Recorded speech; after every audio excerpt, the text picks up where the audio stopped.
At the eastern black rhino paddock, 11-year-old Zuri has gone into labour.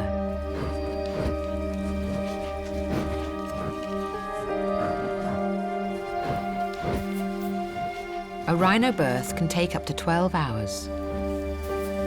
And both mother and calf face many dangers. There's a whole multitude of different things that could potentially go wrong. So that kind of adds to our anxiety. Zuri has been in labour for 2 hours, and the calf's head is crowning. It's a crucial stage of the birth. The calf could get stuck, Zuri might not be able to pass it successfully. She could have a stillborn calf.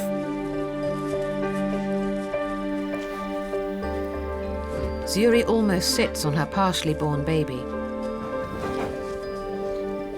but finds the strength to get to her feet again.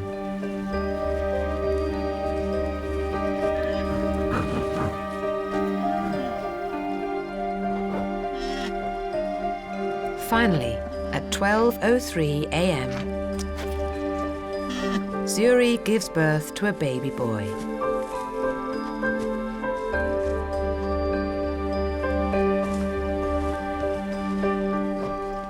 But he faces an immediate fight for life. It's very critical that the calf stands up and is walking about quite quickly and gets a feed from mum. And the reason for that is that mum's initial milk isn't milk, it's actually colostrum, which contains all different antibiotics. He must feed, but Zuri's calf is struggling. If the calf doesn't suckle and get that colostrum straight away like it should do, it could end up with quite a sickly animal. Zuri gets down next to her newborn and gently encourages him to his feet. It doesn't really matter how they get them up and standing, they just need to get up and they find a way that works for them.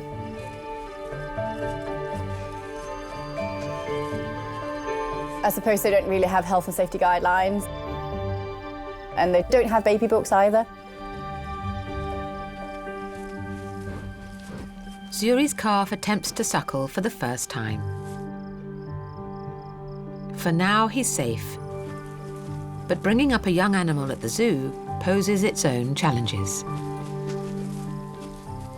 We have to make sure that they remain wild as much as possible, but also we need to start teaching them how to cope in the environment we created for them. Just living in the enclosure happily and living with us, looking after them.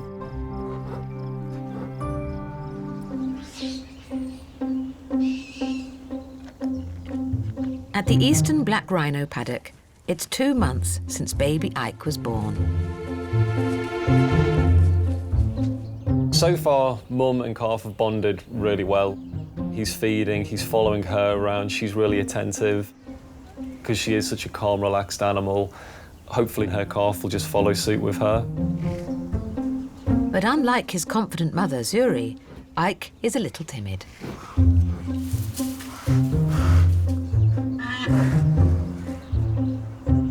Ike kind of relies on his mummy an awful lot. He's almost a little bit like a little Boy Scout, like, but mummy said I couldn't do this, so I'm not doing it. I don't think any of us expected Zuri's calf to be as scaredy cat as he is. The zoo tries to ensure that all their animals have a life as close to being in the wild as possible, and human contact is limited. But keepers are planning a unique training program to get the baby rhinos at Chester used to human touch, so they'll be easier to care for in adulthood. They weigh 200 kilos very, very quickly, and there's no way they will stand still. You can't just go in and go, oh, sorry, I just need to do this.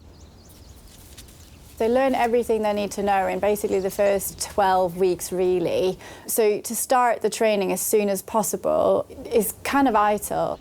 Zuri, come on, come on. But getting the rhinos inside for training is proving difficult. Rhinos are very stubborn, super, super stubborn.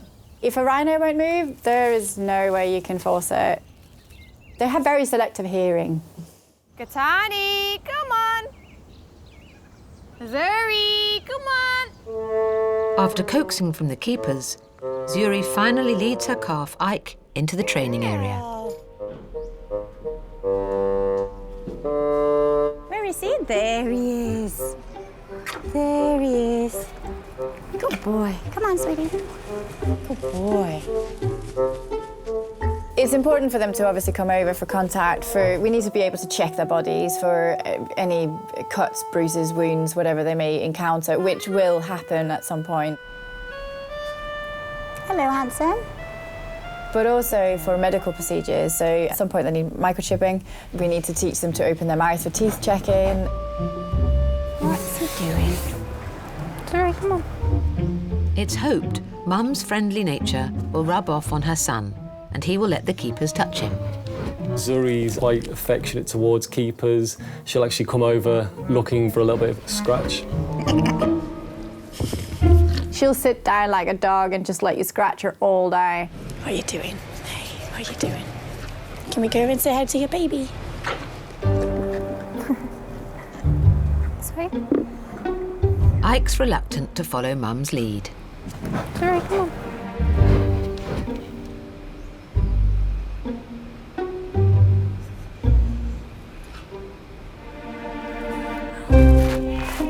The first one was not a great success. He lasted maybe 1 or 2 seconds and then ran out a little bit spooked, bless him. The keepers need to figure out how to deal with Ike's personality soon. Otherwise, the training will fail. If we didn't start this process gently, the whole experience could be very traumatic for the rhino, and we could end up with a rhino that wants nothing to do with human contact. Come on, you. What are you doing?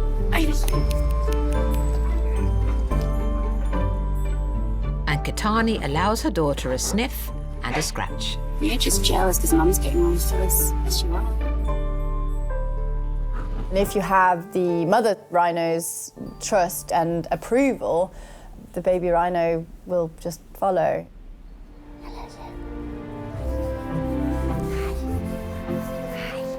Oh, you're such a good girl. It's a massive step. Basically, you're just kind of like, oh, did you see that? Good girl. She's now loving the hands-on, which is fantastic. What are you doing? I think Hasina's been bitten by the touching bug. Good girl. You're headbutting the camera, you are. Now you can sort of start the journey for anything, really, any contact that we would need to do for analysing, medical procedures, all these sort of things. It won't start for at least another year, but you've set the foundation, which is massive.